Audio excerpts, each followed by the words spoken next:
नमस्कार। आज के ऑनलाइन वीडियो में आप सभी का स्वागत। नमस्कार।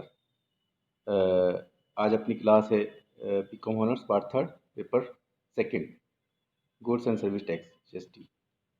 मैं डॉक्टर आर के नागरवाल। और आज कल अपन ने सेक्शन 2/68 तक कंप्लीट किया था। आज इससे आगे अपन लेंगे सेक्शन 2/69। ठीक। 2/69 में क्या है पॉइंट इसका जो अपने पास दे रखा है, और इसको अपन चैप्टर को पूरा करेंगे 2/75 तक। ये जो भी डेफिनेशन आएंगी इसको आज अपन इसमें चर्चा करेंगे। और फर्स्ट अपने पास है स्थानीय प्राधिकरण, मतलब लोकल अथॉरिटी। सेक्शन 2/69 के अकॉर्डिंग लोकल अथॉरिटी किसको माना है, इससे आशय क्या है, या इसको किस प्रकार से आप डेफिनेशन कर सकते हैं। तो इसमें बोला संविधान के अनुच्छेद 243 के वाक्य डी के में परिभाषित एक पंचायत को इसने लोकल अथॉरिटी माना है। दूसरा बोला संविधान 243 वाक्य ई में परिभाषित नगरपालिका। सी पॉइंट क्या कह रहा है, एक नगरपालिका समिति, एक जिला परिषद, एक जिला बोर्ड, अन्य कोई सत्ता जो नगरपालिका निधि या स्थानीय निधि के नियंत्रण या प्रबंधन के लिए कानूनी तौर पर अधिकारी हो, या जिसे केंद्र सरकार द्वारा किसी राज्य सरकार ने इसको परिभाषित किया हो, इससे इसको अधिकृत किया हो। डी पॉइंट क्या कह रहा है, कैंटोनमेंट अधिनियम 2006 की धारा 3 में परिभाषित एक छावनी या कैंटोनमेंट बोर्ड। इसके बाद क्या बोल रहा है, संविधान की 6ठी अनुसूची के तहत गठित एक क्षेत्रीय परिषद या जिला परिषद, जो भी इसमें है उसके अकॉर्डिंग। नेक्स्ट पॉइंट क्या बोल रहा है, ये संविधान अनुच्छेद 371 के अकॉर्डिंग और अनुच्छेद 371 जे के तहत गठित एक विकास बोर्ड। देन उसके बाद क्या बोल रहा है, संविधान अधिनियम 371 ए के तहत गठित एक क्षेत्रीय परिषद। और इन चीज़ों के इसमें स्पष्टीकरण, इन चीज़ों के अपने पास जो 8 पॉइंट है इसके स्पष्टीकरण के बोल रहा है। इसमें कहा है कि स्थानीय प्राधिकरण या लोकल अथॉरिटी की उपयुक्त परिभाषा से आशय ये स्पष्ट है कि विभिन्न क्षेत्रों के लिए विभिन्न प्रकार की स्थानीय प्राधिकरण है। इसका नामकरण भी भिन्न भिन्न प्रकार से किया जा सकता है। प्राधिकरण का मुख्य कार्य प्राधिकरण का प्रबंधन उन लोगों के कल्याण संबंधी कार्यों को करना है जिसके लिए उसे बनाया गया है। यानी जिस कार्य के लिए इसको बनाया है, कल्याण संबंधी कार्य, वो कार्य करता है। जैसे छोटे गांवों में इन्हें पंचायत, कस्बों में नगरपालिका, जिला स्तर पर नगर परिषद और जिला परिषद में जिला बोर्ड के नाम से जाना जाता है। इसको अपन डिफाइन करते हैं, जो नाम से इसको जाना जाता है उसके नाम से इसको डिफाइन करते हैं। बड़े शहरों में इन्हें नगर निगम, विकास बोर्ड या विकास प्राधिकरण के नाम से भी पुकारा जाता है। जो बड़े शहर, छोटे शहर की जो तुलना इसके अपन को किस नाम से पुकारा जाता है, ये इसमें बताया गया है। सेकंड पॉइंट क्या बोल रहा है अपने पास, लोकेशन ऑफ प्राप्तकर्ता के स्थान की स्थिति, location of the receipt of service, section 270 के अकॉर्डिंग। माने इसमें जो प्राप्तकर्ता के स्थान की स्थिति क्या होती है, उसको कैसे डिफाइन किया इसमें जीएसटी में, कि सेवा के प्राप्तकर्ता के स्थान की स्थिति से आशय निम्नलिखित है। एक, यदि आपूर्ति व्यवसाय के ऐसे स्थान पर प्राप्त की जाती है जिसके लिए पंजीकरण प्राप्त किया है, जो व्यवसाय के स्थान की स्थिति हो, माने लोकेशन डिफाइन करना व्यवसाय का। बी, यदि आपूर्ति व्यवसाय के ऐसे स्थान से भिन्न स्थान पर प्राप्त की जाती है जिसके लिए पंजीकरण प्राप्त किया गया हो अन्य स्थान पर निश्चित प्रतिष्ठान, तो ऐसे निश्चित प्रतिष्ठान की स्थिति। जो लोकेशन अपने डिफाइन किए उसी के अकॉर्डिंग इसमें कार्य किया जाए। सी पॉइंट क्या बोल रहा है, यदि एक से अधिक प्रतिष्ठानों पर आपूर्ति प्राप्त की जाती है, चाहे व्यवसाय का स्थान हो या निश्चित प्रतिष्ठान का हो, तो उस प्रतिष्ठान की स्थिति को जो आपूर्ति की प्राप्ति से अधिक प्रत्यक्ष रूप से संबंधित है, एवं दे पॉइंट क्या बोल रहा है इसमें, ऐसे स्थान नहीं होने पर प्राप्तकर्ता के निवास के सामने स्थान की स्थिति, सेवा के प्राप्तकर्ता की स्थिति का निर्धारण आवश्यक है, क्योंकि इसी के आधार पर यह निर्धारण होता है कि कोई आपूर्तिकर्ता राज्य के भीतर या आपूर्ति अथवा एक राज्य से दूसरे राज्य की आपूर्ति करता है। इसमें जो अपन को मेन सेक्शन 70 में बोल रहा है कि जो स्थान की स्थिति, लोकेशन है अपने पास व्यवसाय की, उसी पर इसको कार्य करना है।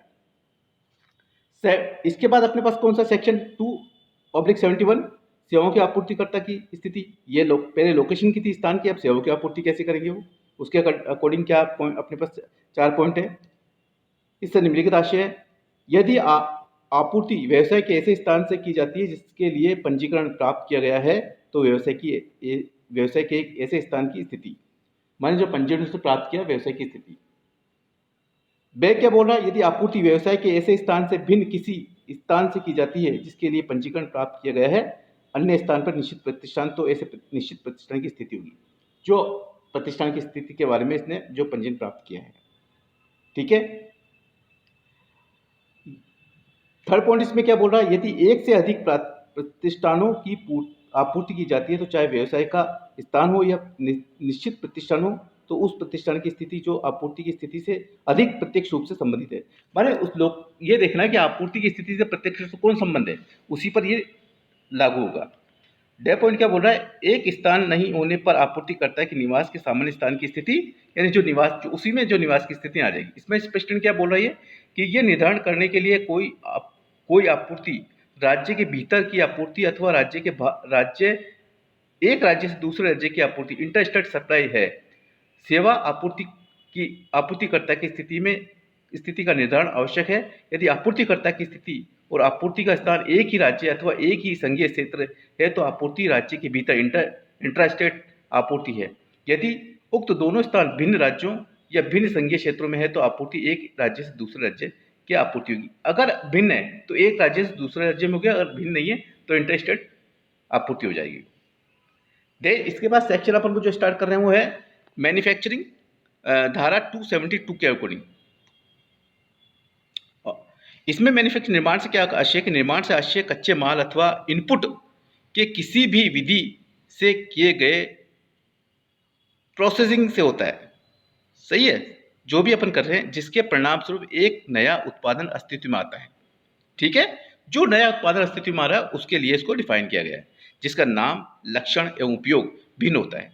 इसी के अनुसार निर्माण शब्द का अर्थ लगाया जाता है। इससे अपन प्रोडक्शन का जो निर्माण शब्द का अर्थ लगा तो वो इससे लगाया जाता है। उपयुक्त परिभाषा के आधार पर निर्माण में निम्नलिखित तत्वों का होना आवश्यक है। अब निर्माण में किन किन तत्वों का होना आवश्यक है, इसमें 4 पॉइंट दिए हुए हैं, महत्वपूर्ण है। एक क्या बोल रहा है, एक मूल वस्तु होनी चाहिए जिसे कच्ची सामग्री या इनपुट कहा जाता है। दूसरी क्या बोल रहा है, ये प्रोसेसिंग ऐसी विधि या तरीके से अपनाया जाना चाहिए जिसके कारण मूल वस्तु के आवश्यक तत्व समाप्त हो जाते हैं। माना ये कह रहा है कि ऐसी विधि या तरीका अपनाया जाना चाहिए जिसके कारण मूल वस्तु के आवश्यक तत्व समाप्त हो जाए, माना उसमें कुछ नया निकल के आए। थर्ड पॉइंट क्या बोल रहा है, ऐसी प्रोसेसिंग विधि या तरीके के कारण मूल वस्तु एक नए भिन्न उत्पादन में परिवर्तित हो जाए। माना क्या करना भाई, क्या करना, प्रोडक्शन का एक नया कुछ निकालना अपन तरीका, वो है एक नए परिवर्तित हो जाए। निर्मित उत्पाद के लक्षण, नाम, उपभोग, मूल वस्तु में बिल्कुल भिन्न होनी चाहिए, सेम नहीं हो, डिटो डुप्लीकेट हो जाएगी। यदि प्रोसेसिंग की विधि या तरीके के कारण मूल वस्तु के लक्षण परिवर्तित न होते हैं तो एक नई और भिन्न वस्तु अस्तित्व में नहीं आती है, तो इसे निर्माण नहीं कहा जा सकता। निर्माण का प्रोसेस क्या है, एक वस्तु अस्तित्व में आना बहुत जरूरी है, उसी को अपन निर्माण के अकॉर्डिंग शामिल कर सकते हैं। इसमें क्या बोल रहा है, निर्माण मद का माल व सेवा जीएसटी कानून में निम्न उद्देश्य के लिए महत्वपूर्ण है। क्यों महत्वपूर्ण है, एक है कंपोजिशन की दर निर्माणकर्ता के लिए तथा ऐसे आपूर्तिकर्ता के लिए जो निर्माता नहीं है भिन्न है। एक आपूर्तिकर्ता को आवश्यक आवक व जावक आपूर्ति का एक ही हिसाब किताब रखना होता है, जबकि एक निर्माता को माल के उत्पादन का लेखा जोखा भी रखना होता है। माने उसको ये रखना लेखा जोखा जरूरी है कि वो किस प्रकार से उसका करे। अब क्या निर्माण कार्य मानना, किसको मानना क्या है, रुई से धागा तैयार करना, ये निर्माण में आता है। सपोज करो कैसे, पत्थर से रोड़ी तैयार करना, पत्थर से रोड़ी तैयार होती है। लकड़ी से चीर कर फर्नीचर बनाना, लकड़ी को चीर करना फर्नीचर। तिलन से तेल निकालना, यानी जो अपन प्रोसेस कर रहे हो उसमें कोई नया निकल के आए। ठीक है, कपास से रुई और बिनोला निकालना।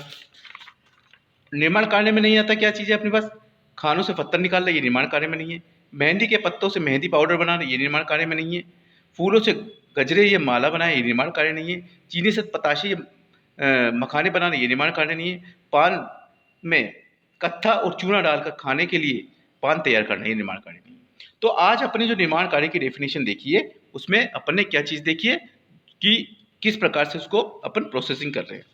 इसके बाद क्या है, 72/73 के अकॉर्डिंग बाजार मूल्य, मार्केट वैल्यू क्या है कि बाजार मूल्य से आशय उस पूर्ण राशि से होता है जो माल या सेवा अथवा दोनों को प्राप्त करने के लिए उसी प्रकार या गुण वाली लगभग उसी समय उसी वाणिज्य की स्थिति है स्तर पर आपूर्तिकर्ता को भुगतान करनी पड़ती है, बेशक आपूर्तिकर्ता प्राप्तकर्ता एक दूसरे से संबंधित नहीं है। मार्केट प्राइस से जो भी संबंधित है इसको उसी से अपन को, और जो किस प्रकार से आपने डिफाइन कर रखा वो उसमें बिल्कुल खरा उतरना चाहिए। बाजार मूल्य मद का प्रयोग केंद्रीय माल सेवा कर अधिनियम 2017 की धारा 130 में किया गया है। ये धारा 130 के किसी भी प्रावधान की अवहेलना करने पर यदि किसी व्यक्ति का माल अथवा वाहन जब्ती के लिए दायी हो जाता है तो तब ऐसे व्यक्ति को एक विकल्प दिया जाता है कि वे अपने माल व वाहन को जब्त करने से बचाने के लिए जुर्माने का भुगतान कर दे। अगर बाध्य किसी कारणवश उसका माल और वाहन जब्त हो जाता है तो उसको एक अधिकार दिया जाता है कि वो भुगतान करके किसी भी जो राशि का उसको जब्त करने से बचा ले। इस उद्देश्य के लिए माल के बाजार मूल्य के निर्धारण की आवश्यकता होती है। ऐसे माल के संबंध में माल का बाजार मूल्य वह पूर्ण राशि होती है जो वैसे ही माल के लिए लगभग उसी समय आपूर्तिकर्ता को भुगतान करनी पड़ती है। यदि ऐसा माल ऐसे आपूर्तिकर्ता से प्राप्त किया जाता है कि किसी प्रकार से व्यक्ति से संबंधित नहीं हो, मतलब इसमें संबंध भी डिफाइन किया कि वो उस व्यक्ति से संबंधित नहीं होना चाहिए। सेक्शन 274 के अकॉर्डिंग (2/74) क्या कह रहा है, मिक्स्ड सप्लायर मतलब मिक्स्ड आपूर्ति। ये क्या होती है, सेक्शन 2/74 के अकॉर्डिंग मिक्स्ड आपूर्ति से आशय एक ऐसे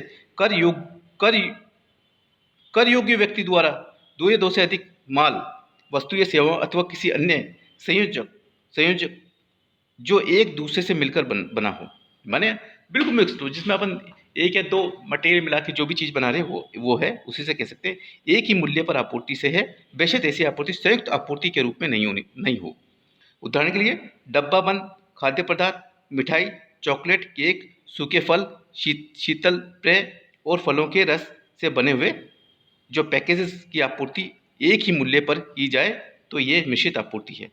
ठीक है, इसको अपन मिश्रित आपूर्ति कह सकते हैं। मिश्रित आपूर्ति की उक्त परिभाषा का विश्लेषण करने पर निम्न तथ्य प्रकट होते हैं। 3 तथ्य अपने पास। प्रत्येक वस्तु की आपूर्ति स्वतंत्र तथा ये स्वाभाविक रूप से एक दूसरे से जुड़ी नहीं हो, स्वतंत्र और स्वाभाविक रूप से जुड़ी नहीं हो। सेकंड पॉइंट क्या, कोई भी आपूर्ति मिश्रित आपूर्ति उसी दिशा में होगी जब वह संयुक्त आपूर्ति नहीं हो। थर्ड पॉइंट क्या करा है, एक मिश्रित आपूर्ति जिसमें दो या दो से अधिक वस्तु हो, उस विशेष वस्तु की आपूर्ति समझी जाएगी जिस पर कर की दर अधिकतम हो। इसमें अपन लास्ट क्या कहा है, मनी 2/75 मुद्रा,